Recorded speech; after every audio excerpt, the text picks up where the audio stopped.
What's going on, y'all? Welcome back to the Joe Dirt Racing YouTube channel. Haven't been doing too much racing lately because it's been cold. All the tracks have been closed, in which we had a couple issues with G8. I think we got those sorted out.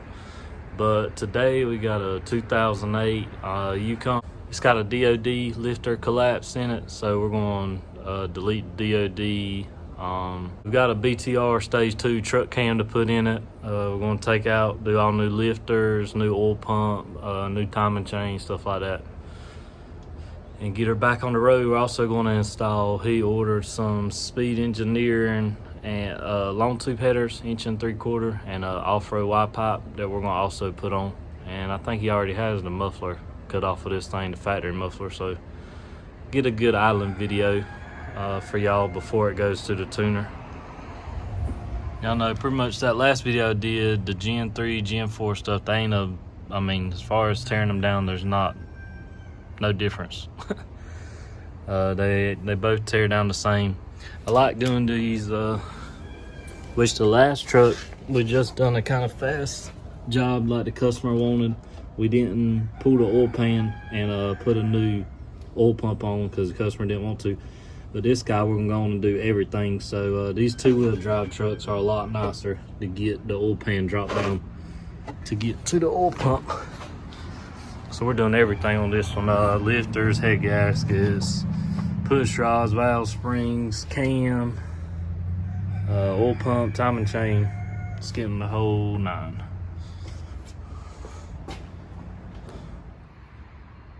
Making a little headway on this thing, working on the passenger side exhaust manifold right now.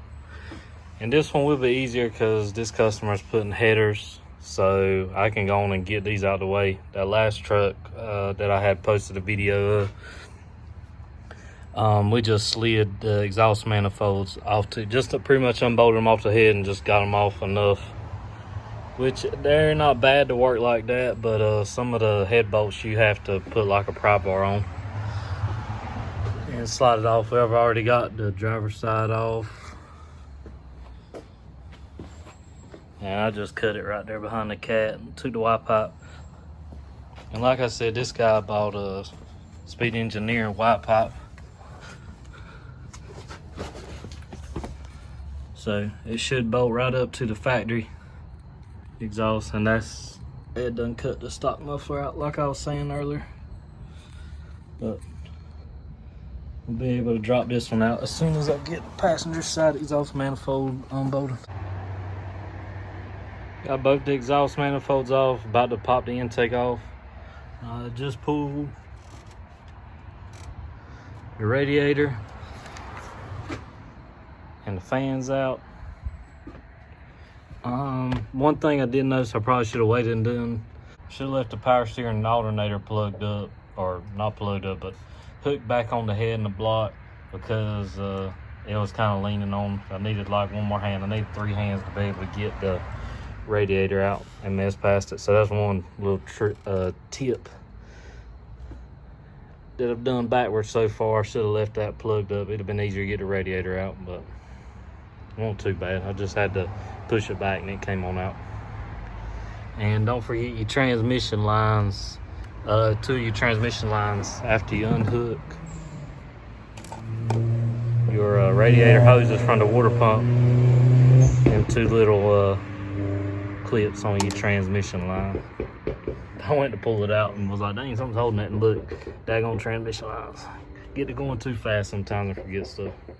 I know in these videos I skip around a lot and don't show a lot, but let me know in the comments if y'all want me to do like a really detailed one on the next vehicle that comes in. You know, just pretty much me showing everything, how I take it off, and just in order, because I know on these I skip around a lot. So if you're really looking like a detailed video, y'all just let me know if that'd be helpful. And I can try and do that on the next one. Get somebody to just film me, and I'll show you pretty much start to finish. So we just popped the intake off, and I'm about to pop the harmonic balancer off. I need to buy one of these things. Whenever there's an AutoZone like 2-3 minutes up the road from me, I always go rent It's just a Chrysler harmonic balancer puller. There's the part number. And that little 3-jaw, it works really well. And you can see right there on the back side where it grabs it, which some of these pulleys are a little different, but they've all got little tabs back there at the back that the puller grabs onto. And sometimes, just depending if the motor's real rusty or how old or whatever, some of them come off easier than others, but I ain't never had one that was too bad. Sometimes maybe have to heat it a little bit, but nothing too crazy. So we got the driver's side head popped off. I was just gonna show y'all. See, it's got 4, I think that light's bright. It's got 4 regular lifters on each head, and then it's got, see, these are the DOD lifters. And the passenger side, whenever we pull it off, one of them will be collapsed, and that's whenever they start making noise and not doing right. Which you can, it's hard to see. I was going to show y'all, you can see in the tray,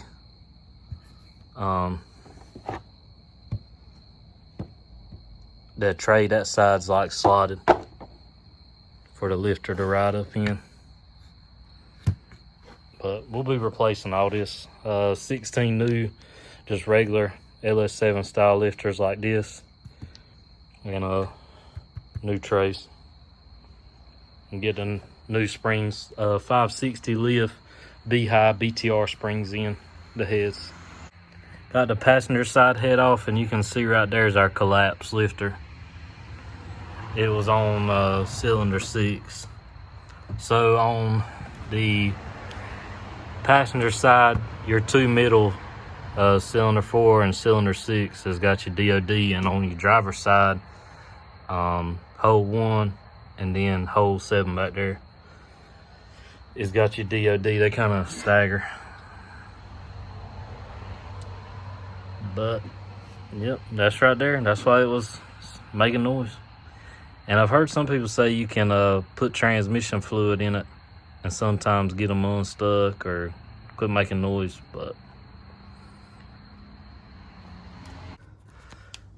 so on this 2-wheel drive Yukon, we had to drop the steering and the cross member right there to drop the oil pan down enough to be able to get to the pickup tube, to drop the pickup tube down enough.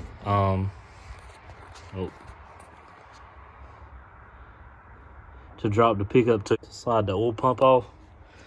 And then on these motors, they're you can see, they're a 1-bolt cam. You can see the big 1 bolt right there at the end.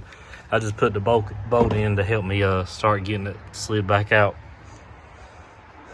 But and it's always a good idea, these cam plates right here, that gasket right there will get flat. It's always a good idea to replace those. And on these, with it being a 1-bolt cam gear right there, we had to get us a 3-bolt. And just make sure it's the 4X. And if I can get my light, I'll show you what. So some of the cam gears, you'll see a 4X or a 1X. The 4X is just these 4 raised spots right there.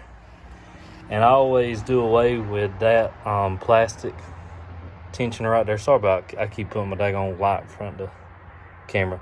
But I always do away with that tensioner and go to a LS2 style tensioner. But I'll show y'all that whenever I put it back together. I'm gonna slide this cam out and start back putting the new oil pump.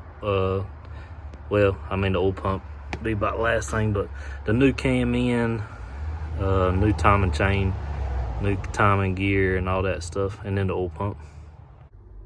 So we got our new cam slid in, and we got our mark on the, we got our mark. You see that little dimple on the crank sprocket facing up, and the little bolt, and you see the little stud sticking out on the cam. It'll go in your gear right here, and let's see, right here. Your mark on your gear right there will pretty much line up straight up and down with the dimple on your cam on your crank sprocket. Then got this brand new GM LS2 timing chain. The other night my phone was dead whenever we so y'all missed me putting the heads on, and which I still got to put the rockers on this side. We got the rockers on the driver's side, but y'all missed me putting the oil pump, timing chain, all that stuff on. But we got all that stuff on, got the oil pan back on. About to be done with the heads. I'm gonna switch out this DOD cover for another cover and start putting everything back on, all the accessories, intake. Got to put the radiator back in. Start putting it back together on the home stretch. Got our DOD delete valley cover on, valve cover gaskets on, all cleaned up. Starting to put our accessories on. I'm about to pop the intake on, and then I'm gonna start on the putting the new speed engineering headers and Y pipe on. Then we can button up everything up top and start putting fluid in it. Speed engineering headers. I think these are 0713 truck SUV. And for a budget header, I mean, I say budget, these are pretty nice pieces.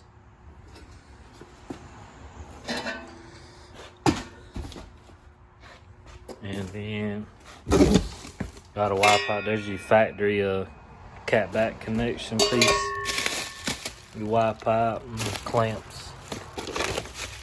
Which we might end up switching these out to the bigger fat clamps. I like them better. They seal better. But pretty nice piece for the money. These speed engineering headers also come with they come with a multi-layer steel and like a cork style gasket, which we're going to use the steel ones, and ARP hardware. And I'm going to put a little anti-seize on each one.